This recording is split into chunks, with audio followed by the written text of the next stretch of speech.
സുഹൃത്തുക്കളെ, രാഹുൽ ഗാന്ധി ബീഹാറിൽ ചെന്നപ്പോൾ പലട്ടു ചാച്ച നിതീഷിന്റെയും BJPയുടെയും പോലീസ് അദ്ദേഹത്തെ തടയാൻ ശ്രമിച്ചപ്പോൾ എന്താണ് സംഭവിച്ചത്? പോലീസുമായി കശപിശയുണ്ടായപ്പോൾ അദ്ദേഹം സിംഹത്തെ പോലെ അട്ടഹസിച്ചുകൊണ്ട് തെരുവിലിറങ്ങി. ബീഹാറിലെ മോദിയുടെ ഡബിൾ എഞ്ചിൻ സർക്കാർ വലിയ തെറ്റാണ് ചെയ്തത്. വലിയ വില കൊടുക്കേണ്ടി വരുന്ന തെറ്റ്.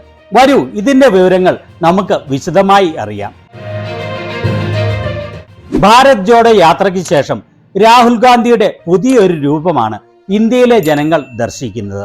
സഹസ്ര കോടികൾ മുടക്കി 2 രൂപ കൂലികളുടെ സഹായത്താൽ ഫേക്ക് ന്യൂസുകളും വീഡിയോകളും ഉണ്ടാക്കി അദ്ദേഹത്തെ അപമാനിക്കാൻ ശ്രമിച്ച സംഘിക്കൂട്ടങ്ങൾക്ക് ഭാരത് ജോഡോ യാത്രയ്ക്ക് ശേഷം കുതിച്ചുയർന്ന അദ്ദേഹത്തിന്റെ സ്വീകാര്യതയെ ഒരു തരത്തിലും പ്രതിരോധിക്കാൻ ആവുന്നില്ല. തെരുവിലിറങ്ങി ജനങ്ങളുടെ ഇടയിലേക്ക് ഇറങ്ങി അവരെ നേരിട്ട് കണ്ട് പ്രശ്നങ്ങൾ മനസ്സിലാക്കി മുന്നേറുന്ന രാഹുൽ ഗാന്ധി സംഘിക്കൂട്ടങ്ങൾക്ക് വലിയ പരിഭ്രാന്തിയാണ് ഉണ്ടാക്കുന്നത്. അതിനാൽ പ്രതിപക്ഷ നേതാവായിട്ട് പോലും അദ്ദേഹത്തെ ഏത് വിധേനയും ഭരണകൂടത്തെ ഉപയോഗിച്ച് പോലീസിനെ ഉപയോഗിച്ച് അടിച്ചമർത്താനാണ് മോദിയും കൂട്ടരും ശ്രമിക്കുന്നത്. എന്നാൽ ഇന്ദിരാഗാന്ധിയുടെ കൊച്ചുമകൻ രാജീവ് ഗാന്ധിയുടെ മകൻ ഇതൊന്നും കണ്ട് ഭയപ്പെടുന്നവനല്ല എന്ന് വ്യക്തമാക്കിയിരിക്കുകയാണ്. രാഹുൽ ഗാന്ധി മര്യാദയോടെ വാഹനത്തിൽ ബീഹാറിലെ പിന്നോക്ക വിഭാഗങ്ങളായ വിദ്യാർത്ഥികളെ കാണുവാൻ പോകുമ്പോൾ സംഘികളുടെ കൂലിക്കാരായ പോലീസ് അദ്ദേഹത്തെ വീണ്ടും തെരുവിലിറക്കാൻ നിർബന്ധിതനാക്കി. ബീഹാറിൽ രാഹുൽ ഗാന്ധി എത്തിയപ്പോൾ വലിയ കോലാഹലമാണ് ഉണ്ടായത്. ഇവിടെ അദ്ദേഹത്തെ തടയാൻ ശ്രമിച്ച പോലീസിനെ പറ്റുമെങ്കിൽ തടയുക എന്ന് പറഞ്ഞ് വെല്ലുവിളിച്ച് തെരുവിലിറങ്ങി നടക്കുകയാണ് അദ്ദേഹം ചെയ്തത്. ഒരു ജനാധിപത്യ രാജ്യത്തിൽ ഒരു ജനപ്രതിനിധിക്ക് ജനങ്ങളുടെ ഇടയിലേക്ക് ഇറങ്ങിച്ചെല്ലാൻ ഒരു പോലീസിന്റെയും അനുവാദം ആവശ്യമില്ല എന്ന് അവർ മറന്നു.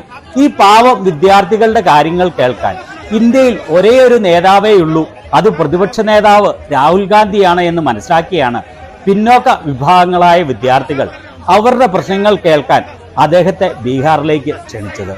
ബീഹാറിലെ SC, ST, മറ്റു പിന്നോക്ക വിഭാഗങ്ങൾ എന്നിവയിൽപ്പെടുന്ന വിദ്യാർത്ഥികളെ കാണാൻ അവരുടെ ഹോസ്റ്റലിലേക്ക് പോകുന്ന വഴിയായിരുന്നു അദ്ദേഹം. ഇത് മുൻകൂട്ടി പ്രഖ്യാപിച്ച പരിപാടിയായിരുന്നു. എന്നിട്ടും മോദിയുടെ ട്രബിൾ എഞ്ചിൻ സർക്കാരിന്റെ പോലീസ് ജനാധിപത്യ വിരുദ്ധമായി അദ്ദേഹത്തെ തടയാൻ ശ്രമിച്ചു. ഒരു ദിവസം മുൻപ് തേജസ്വി യാദവ് രാഹുൽ ഗാന്ധിക്ക് ഈ വിദ്യാർത്ഥികളെ കാണാൻ പോകുന്നതിന് ബീഹാറിലെ നിതീഷ് BJP സർക്കാർ അനുമതി നിഷേധിച്ചതിനെതിരെ പ്രതിഷേധിച്ചുകൊണ്ട് എക്സിൽ പോസ്റ്റ് ചെയ്തത് ഇങ്ങനെയാണ്: സ്വബോധമില്ലാതെ തളർച്ചയിലായ നിതീഷ് കുമാറിന്റെ ഭരണകൂടവും പോലീസും ജനാധിപത്യ മര്യാദകൾ എല്ലാം ലംഘിച്ചുകൊണ്ട് രാഹുൽ ഗാന്ധിയുടെ സന്ദർശനത്തിന് അനുമതി നിഷേധിച്ചിരിക്കുകയാണ്. ബോധം നശിച്ച മുഖ്യമന്ത്രിക്ക് അല്പമെങ്കിലും സ്വബോധം ബാക്കിയുണ്ടെങ്കിൽ ഈ അനുമതി നിഷേധിച്ചുകൊണ്ടുള്ള ഓർഡർ ഉടനെ ക്യാൻസൽ ചെയ്യണം. ഇവിടെ 100 കണക്കിന് പോലീസുകാർ വന്ന് രാഹുൽ ഗാന്ധിയുടെ വാഹനം തടയുകയാണ്. അപ്പോൾ വാഹനത്തിലിരുന്ന് വളരെ സംയമനത്തോടെ അദ്ദേഹം നൽകിയ സന്ദേശം ഇങ്ങനെയാണ്: SC, ST, अति पिछड़ा हॉस्टल्स में जाने की कोशिश कर रहा था, आपसे बात करने की कोशिश कर रहा था, और यहाँ पे सरकार ने रोक रखा है। ये देखिए सामने क्या तमाशा हो रहा है। गेट खोलिए, मेरे राहुल जी को बाहर निकलने दीजिए, वहाँ नहीं जा रहे, और कहीं जा रहे हैं। हिंदुस्तान में लोकतंत्र नहीं है, सरकार मुझे अंदर नहीं जाने दे रही है। मैं सिर्फ 3 सवाल पूछ रहा हूँ। हम चाहते हैं कि शिक्षा में सरकार पैसा डाले, 50% की जो दीवार है रिजर्वेशन वाली उसे तोड़ा जाए, जो प्राइवेट एजुकेशन इंस्टीट्यूशंस में रिजर्वेशन हो, ये चीजें हम चाहते हैं। मगर आपसे बात करने नहीं दे रहे हैं, तमाशा बना रखा है। शांति से हम जा रहे थे।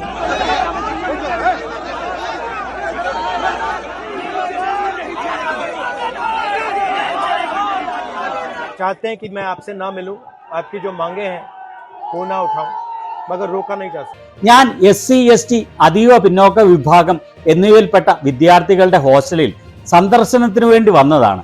അവരുമായി അവരുടെ പ്രശ്നങ്ങൾ ചർച്ച ചെയ്യാൻ ശ്രമിച്ചതാണ്. എന്നാൽ ഇവിടെ സർക്കാർ എന്നെ തടഞ്ഞിരിക്കുകയാണ്.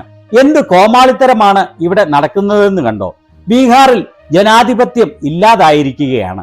സർക്കാർ എന്നെ ഉള്ളിലേക്ക് പ്രവേശിക്കാൻ അനുവദിക്കുന്നില്ല. ഞാൻ വെറും 3 ചോദ്യങ്ങളാണ് ചോദിക്കുന്നത്. വിദ്യാഭ്യാസ രംഗത്ത് സർക്കാർ കൂടുതൽ പണം നിക്ഷേപിക്കാൻ ഞാൻ ആഗ്രഹിക്കുന്നു. റിസർവേഷന്റെ 50% എന്ന ഭിത്തി ഭേദിക്കണം. അതുപോലെ പ്രൈവറ്റ് വിദ്യാഭ്യാസ സ്ഥാപനങ്ങളിലും പിന്നോക്ക വിഭാഗ വിദ്യാർത്ഥികൾക്ക് സംവരണം വേണം. ഇതാണ് ഞങ്ങൾ ആവശ്യപ്പെടുന്നത്. എന്നാൽ നിങ്ങളോട് സംസാരിക്കാൻ പോലും അനുവദിക്കുന്നില്ല. സർക്കാർ കോമാളിത്തം കാട്ടുകയാണ്. ഞങ്ങൾ സമാധാനപരമായി പോവുകയായിരുന്നു. അവരുടെ ലക്ഷ്യം ഞാൻ നിങ്ങളെ കാണരുതെന്നും നിങ്ങളുടെ പ്രശ്നങ്ങളിൽ ഇടപെടരുതെന്നും ആണ്. അതിനാൽ എന്നെ തടയാൻ ആവില്ല. ഒന്ന് ഓർത്തു നോക്കണം, ഒരു ജനാധിപത്യ രാജ്യത്തിൽ രാജ്യത്തിന്റെ പ്രതിപക്ഷ നേതാവിന് പിന്നോക്ക വിഭാഗ വിദ്യാർത്ഥികളുടെ പ്രശ്നങ്ങൾ കേൾക്കാൻ അനുവാദമില്ല എന്ന്. ഇതിന് ആരുടെയും അനുവാദം ആവശ്യമില്ല എന്നുള്ളതാണ് യാഥാർത്ഥ്യം. ആർക്കും ആരെയും കാണാനുള്ള അനുവാദം ഒരു ജനാധിപത്യ രാജ്യത്തുണ്ട്. പിന്നീട് അദ്ദേഹം വാഹനം അവിടെ ഉപേക്ഷിച്ച് വാഹനത്തിൽ നിന്നിറങ്ങി അവിടേക്ക് നടന്നു പോവുകയാണ്. എന്നാൽ നിതീഷിന്റെയും മോദിയുടെയും ട്രബിൾ എഞ്ചിൻ പോലീസ് അദ്ദേഹത്തെ വഴി തടയാൻ വിഫലമായി ശ്രമിക്കുകയാണ്. ഇവിടെ അദ്ദേഹം സിംഹക്കുട്ടിയെ പോലെ സടകുടഞ്ഞ് ആരെയും ഭയപ്പെടാതെ എല്ലാ തടസ്സവും തട്ടി നീക്കി ധീരതയോടെ മുന്നോട്ട് പോവുകയാണ്. രാഹുൽ ഗാന്ധി പോലീസിനോടും അധികാരികളോടും പറയുകയാണ്, നിങ്ങൾ നിങ്ങളുടെ ജോലി ചെയ്തുകൊള്ളൂ, ഞാൻ എന്റെ ജോലി ചെയ്യാൻ പോവുകയാണ്. നിങ്ങൾ കാണിക്കുന്നത് പമ്പര വിഡ്ഢിത്തമാണെന്ന് അദ്ദേഹത്തെ തടയാൻ ശ്രമിക്കുന്ന ഉദ്യോഗസ്ഥനോട് തന്റെ ഇടത്തോടെ പറയുകയാണ്. ഒരു അധികാരത്തിന്റെയും പിന്തുണയില്ലാതെയാണ് അദ്ദേഹം തന്റെ ജനാധിപത്യ അവകാശത്തെ പ്രതിരോധിക്കുന്നത്. ഇത് ഒരു ജനാധിപത്യ രാജ്യമാണ്, ഇതൊരു ഏകാധിപത്യ രാജ്യമല്ല. ഇവിടെ എല്ലാ പ്രതിരോധങ്ങളും ഭേദിച്ചുകൊണ്ട് അദ്ദേഹം മുൻപോട്ട് പോവുകയാണ്.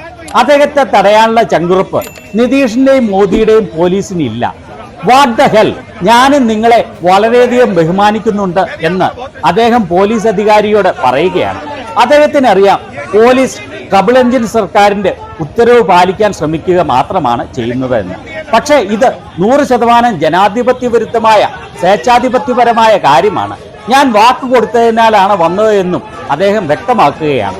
സ്വേച്ഛാധിപത്യ മോദിക്കൂട്ടങ്ങൾക്ക് സിംഹക്കുട്ടി രാഹുലിനെ തടയാനാവില്ല എന്ന് അദ്ദേഹം ഇവിടെ കാണിച്ചു കൊടുത്തിരിക്കുകയാണ്. അവസാനം ചുറ്റുമുള്ള ജനങ്ങളുടെ പിന്തുണയും അദ്ദേഹത്തിന്റെ നിശ്ചയദാർഢ്യവും കണ്ട് പോലീസിന് അദ്ദേഹത്തെ തടയുന്നതിന് പകരം വെറുതെ അദ്ദേഹത്തിന്റെ കൂടെ നടക്കേണ്ട ഗതികേടാണ് വന്നത്. അദ്ദേഹം സംസാരിക്കാനിരുന്ന വേദി പോലീസിനെ ഉപയോഗിച്ച് അലങ്കോലമാക്കാൻ ബീഹാറിലെ ഗവൺമെന്റ് ശ്രമിച്ചു. അതിന്റെ ദൃശ്യങ്ങളാണ് ഇവയൊക്കെ. അങ്ങനെ അദ്ദേഹത്തെ തടയുക വഴി വലിയ വിഡ്ഢിത്തമാണ് ഏകാധിപത്യ ഭരണകൂടം ചെയ്തത് എന്നുള്ളതിന്റെ തെളിവാണ് എല്ലാ പ്രതിബന്ധങ്ങളെയും ഭേദിച്ചുകൊണ്ട് അദ്ദേഹം ഇവിടെ എത്തിയപ്പോൾ കേൾക്കുന്ന അതീവ ആവേശത്തോടുകൂടിയുള്ള ജനങ്ങളുടെ ശബ്ദം.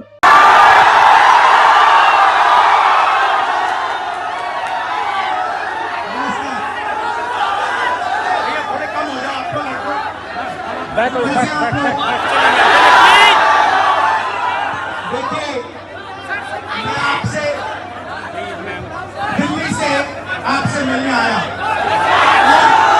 और मेरा लक्ष्य सिर्फ ये था कि मैं आपसे बात करूं, थोड़ा पिक्चर चलेगा, मैं आपसे बात करूं, जो मेरे दिल में है मैं आपको कह दूं और जो आपके दिल में है वो आप मुझे कह दो। मगर प्रशासन ने मुझे पूरी तरह रोकने की कोशिश की, बैरियर लगाया और मैं पीछे के रास्ते से आपके यहाँ आ गया।